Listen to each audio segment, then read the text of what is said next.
I'm going to work on the Mobil Dimension SawMill a little bit here. It's been quite a while since I've done anything on it. I had to get the airplane ready to go. Started in mid-March, getting it set up to get it going for the season. Got it annual the 1st of April, and then we launched it and started flying. And then the weather has just broke there after the second week of April. It was just beautiful for a couple of weeks, about 3 weeks there. We had the best weather we've had for a long time. So we've been doing things outside. Of course, we got the airplane out of the hangar. That opened it up, and I had to put the pickup in there and do some work on it that's been neglected for a while. Had to rebuild the rear brakes and check some other things out on it. So anyway, I haven't had time to do anything on this Mobil Dimension SawMill. It's probably going to be kind of on hiatus now for a little bit as we get into the summer and the weather is broke. The snow finally melted, the road finally opened up enough that we got out with a trailer and picked up the logs that we had cut earlier this winter before the snow hit really heavy, and we got those out. And then I went out and worked on getting a couple more down, but my son's car broke down yesterday and we had to stop and deal with it. So anyway, today turns out to be a good day for working on this. I didn't have to fly today, and the weather is turned off nasty again. It was raining hard out there today, and when you look at it and think, oh, it's raining hard, and then it just started raining harder, and you think, well, geez, it's raining harder now. How much harder can it rain? And then it rained harder. So anyway, I've been working in here. I had a couple of light fixtures to replace here in the basement. I just got these cheap fluorescent light fixtures. I don't remember whether I got them from Costco or Home Depot. They're about $7-8 a piece. And they actually worked out pretty well, and it's been 6-7 years since I put them up in here, but a couple of them have gone bad, and they don't have ballasts in them. They have some kind of electronic circuit board in there that controls the light. So when those go bad, then they're bad. So I had some other ones that I bought here in town. Those were about $15 a piece, or a little $17 a piece, something like that. Kind of the same thing, just cheap fixtures. I had those in the hangar. That's what I used to set up in my paint booth when I painted the airplane. So I dug those out and brought them down and got them set up here in the hangar so I could have light. I needed the light here over this welding table so I could see to weld. And then we've been doing a few other things here. The city of Petersburg was founded by Norwegians, I think in 1910 or something, and there's still pretty close ties with Norway. There's a lot of people here that are second generation, and some even still first generation Norwegians that came over, and so there's pretty close ties there.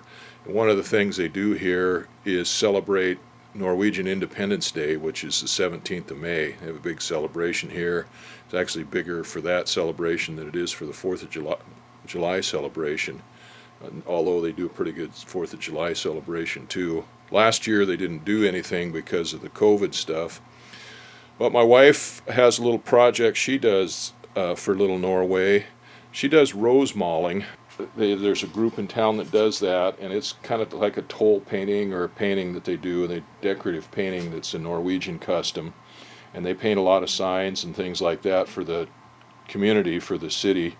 Or not for the city, but the businesses in the city. Then they do their own projects. Well, she started this a few years ago for Little Norway Festival, doing a Rosemaling class. And this is one of the projects that she did. And she spends hours and hours and hours working on this, getting ready for that class, making a pattern, figuring out what she's going to cut, what she's going to do. She did this a couple of years ago. It's a rubber boot, and then with the Rosemaling pattern on it. And she's done some other things. Last year she was setting up to do this, which is a helmet, a Viking helmet. So she worked on it a little bit last year, but then the COVID hit, and so she stopped. Now she's getting back into it again. And like I said, she spends hours. She figures out a pattern, sets it out on the wood and cuts it all out. I think she's got 60 or 70 of these cut out. And then she paints them, paints the front of them here and puts a pattern on it. Then she comes up with a design that she puts on here on this, and this is what they paint when they go to the class. Well, she puts a lot of time into this, and then she hand does with transfer paper, hand does this pattern here, so it's kind of like a paint by numbers deal here. So anyway, it takes her hours to do that stuff, getting ready for that. Well, I saw some guys had these little lasers, or Auteur laser burners, and I thought that would be perfect for doing that. So I got her that laser, and I've been fooling with it for the last couple of weeks, trying to learn how to operate it. It comes with a program that's free that you can use, but you have to have a special file to go into that program. And then there's a program that everybody swears by called Lightburn, that you can actually write stuff in there and make your own stuff up in the Lightburn and put it on there and burn it in. Well, I've been fooling with that for a couple weeks trying to figure it out, and we finally got the Lightburn and got it hooked up, because the other program I didn't think would do what we wanted to do. Well, I got the Lightburn hooked up, and I've been trying to learn it, and it just wasn't working. I just couldn't get it to work right. So anyway, I finally got the old program to work right. I took her pattern that she made, I copied it on the copy machine into the computer, and it's a JPEG program, and then that will work on that. So I finally got that done, and I got that laid out on there now for her. So it takes about 4 minutes to do each one of those. It takes her about 10 or 15 minutes or more to do each one of them when she does them by hand. So anyway, that's what we've been doing. But because it's raining and I wanted to work inside, I thought it'd be a good time to work on this Mobil Dimension sawmill a little bit. So I've got that slug turned out to mount the edger blade, the main edger blade, and I got the old hub ground off of that shaft, and then I got a broach and broached a square hole through that hub, and that's kind of where we left off. So now what I'm going to do is I'm going to weld that hub onto that shaft, so I can weld this on this end and get it welded tight on this side, and then I can put it in the lathe and face that off to the right length, and then I can weld it into there, and then I can start whittling that down, and then that'll make sure that that slug, that hub, when I make it, finish it, will be concentric with that shaft, so that that saw blade turns concentric with the shaft, doesn't wobble. There's no weeble in the wobble. So the first thing I'm going to do is spot these corners. I'll do opposite corners first, try to get it full straight.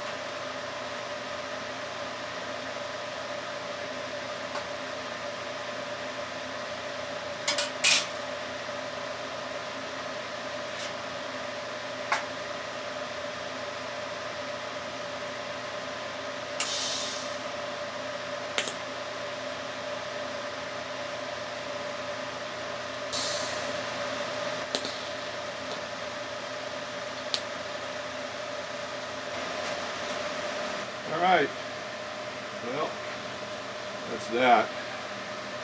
Everything's welded on there now. That's a club. Anyway, now I can put that in the lathe and face that off. So we've got a taper in here, pretty good taper in here, where I run the taper down so that it was easier to start that broach. Well, we got 3/4 of an inch or so that's got to come off of that. Alright, now I said once I get that turned down, faced off there, then I'll go ahead and weld that face in, weld that front end too. But that'll make sure that's all concentric. Well, that's good. Now next thing is back on the lathe. I just converted a whole bunch of good metal into chips. Turned that thing down, faced it down to where it matches up with that shaft. So I just touched the end of the shaft there. Probably could have cut that off with a cut-off tool and saved the slug there that was on that, or cut it off on the bandsaw or something, but it's kind of deep for me on the cut-off tool. I haven't had much luck with that, and the bandsaw is not accurate enough for me to take a chance on it. Well, anyway, it's all down to the right length now. It's flush with that shaft. So the next thing to do is to take that out of there, weld the face and the shaft up there. There's a pretty good gap to fill in there. And then once I do that, then when I turn it down, it'll be concentric with the shaft. Anyway, that was a good start. That's the most I've done on this thing for a while. I'm going to take some time, get a chance, and work on this Mobil Dimension SawMill again. It's been a while since I did this on it, so I worked on it. The last thing I did was weld this slug on to the end of this shaft. This is for the edger blade. I got that welded on there, and then I put it in the lathe and faced it off. Got that all done. Now what I need to do is weld this in here on this end, weld that shaft to this slug, and then I got to weld in this hole here that had a center V in it for a center, and I went to clean it out. They always show on all of the different experts there on their YouTube videos, show cleaning out that center on any of these shafts because they get out around and misshapen and you can't really run a center true in them. So I tried to run a center drill in there and of course broke it off. I took a 3/8 rotor broach which just went over the outside of the center part of the center drill, and I drilled that out. So I'm going to fill that hole in and then re-drill that for the center. Well, it's been a few days since I worked on it. I've been flying, of course. Then we've been out doing some logging, cutting some trees down and stuff. And my wife kind of took over the work area here in the basement. She's getting ready for her painting class that she does every year for the Little Norway celebration. And this is what she came up with. The design she came up with is this Viking helmet and with this pattern on it. And I got that Auteur, there it is over here, laser etcher thingy, burner etcher. What do you want, cat? Huh? What do you want? You never want that. Oh, I got that Auteur laser etcher thingy for this because she spends so much time doing all this stuff, making these patterns and cutting them out and then painting them and then using copy paper or to transfer this image here onto there and do all that by hand. Well, I thought if she got that laser etcher that she could use that, and then I had to figure out how to use it. And I practiced a bunch with it, some different things, trying to figure out how to use it. And I've got a JPEG program or image that I use on my airplane stuff. So I laid that out and I practiced with that, and then she had come up with this design for this, and I got that on there. Had to do some adjustments with the size and everything to get it to fit, but then I got it to fit in here on this pretty good, and everybody liked that. She liked it. Well, then I made a plaque for her. This is just the first trial run on the plaque, just a small size of it, and I made a bigger plaque out of that. Well, we got a little Rosemaling there, and then her information and stuff on there. And then she got me some of these little, they're real thin, I don't know what gauge they are, 22, 28 gauge aluminum pieces that are painted, and we made business cards out of those. I took this plaque that I made for her and then reduced it down and burned it onto those for that. So anyway, that was fun. Anyway, she's all done with that. Today's the last day of the Little Norway. Well, actually tomorrow will be the last day of the Little Norway celebration, but she's done with her part of it. So we can get back to work doing other stuff now. And the weather was too bad today to go out and do any logging or anything, so I just kind of farted around here all day. The cats and dogs will leave me alone. I'll get this welder going. Yeah, you. I'll get this welder going and get that much done. Oh, I'll get that all welded in, and then I'll put it back on the lathe and face that off again, center drill it, and then I can finish turning that shape out of there for that flange on the end of that for that edger blade. That doggone cat wouldn't leave me alone, wanted to sit on my lap while I was sitting here welding, sit under a welding table, so I had to go take the dogs and the cat and get them out of here. So now I think I got it place cleared out. See if we can't do this.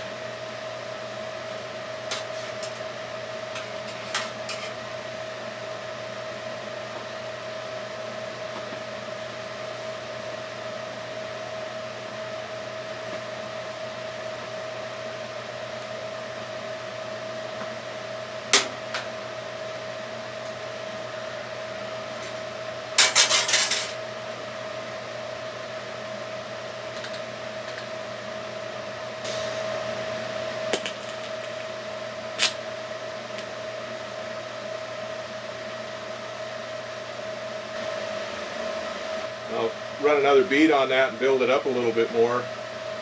And we'll turn it down flush. Not that it has to be, but it'll look a lot better if it does, and it won't drag in the wood. It wasn't before, the weld showed on it before.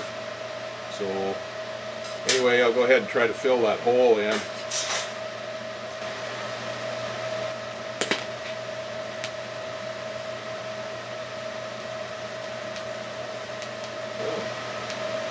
That didn't work too good.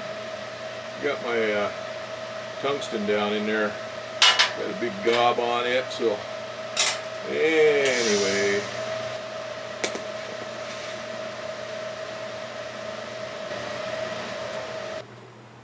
So it's time to take the dogs for their evening run, their evening stroll. Go out and do that. Let this thing cool off. It's built up a lot of heat. We'll turn that down, face that off, put a center in it. We can turn it down a little bit. And then I'm going to face and put a shoulder on that that'll make it kind of a socket that'll fit in the hole, in the hub hole of the saw blade. And then we got a 5/16 flange right here. And then the rest of that shaft gets turned down to 1.25 inches. For the bearing to fit over. So I think I'm done welding. Let that cool off, and we'll do something else. See when we get back to this again. Well, my wife brought all of her stuff home from her Rosemaling class. I thought maybe she would have one of those little plaques that she made this year in her stuff that she'd finished, but she didn't. I didn't see one. Of course, this is what she did, and that's the pattern that she put on there that she had everybody paint. This is one she did a couple of years ago. This is what she had. This is a extra tough rubber boot. It's kind of the southeast sneaker, the footwear of choice in Alaska. Anyway, this is what she did a couple of years ago, and then just because she likes to do it and has fun doing it, she painted the back side of it too herself, but she didn't have her class do that. She just had her class do this side here. This is another little deal that they did this year, her and her group. They painted this for fun in her group. And this is something that she's done on her own. This little pencil box, trinket box. She even does the insides. And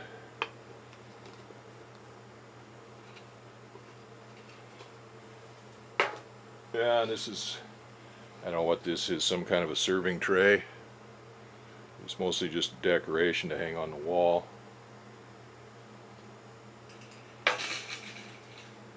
This is a lefse tray. It's supposed to be something that suitors make, male suitors make this, the woodworking portion of it, for their brides, or to prove that they're suitable subjects for marriage. And then they Rosemaling this, paint it, and it just becomes it's supposed to be a serving tray for lefse, I think, lefse. Anyway, they paint it for decoration. Oh, this is something that she did this year. And this is another one of her little projects. This is something I think pretty sure she did on her own. Oh yeah, she's even got the back side of it painted there. Well, this is the plaque that I made for her using the O'Toole burner. that she used for her class to give her name and address and all that kind of stuff for people. And we just got a little Rosemaling work on the top and the bottom, and so then I kind of converted that. This is one of her business cards, or business cards that I made for her. I used that same graphic for that. It's just an aluminum piece of aluminum that's painted, and it basically just burns through the paint and exposes the aluminum underneath. Anyway, that's some of my wife's artwork, and she really enjoys doing it, so I encourage her.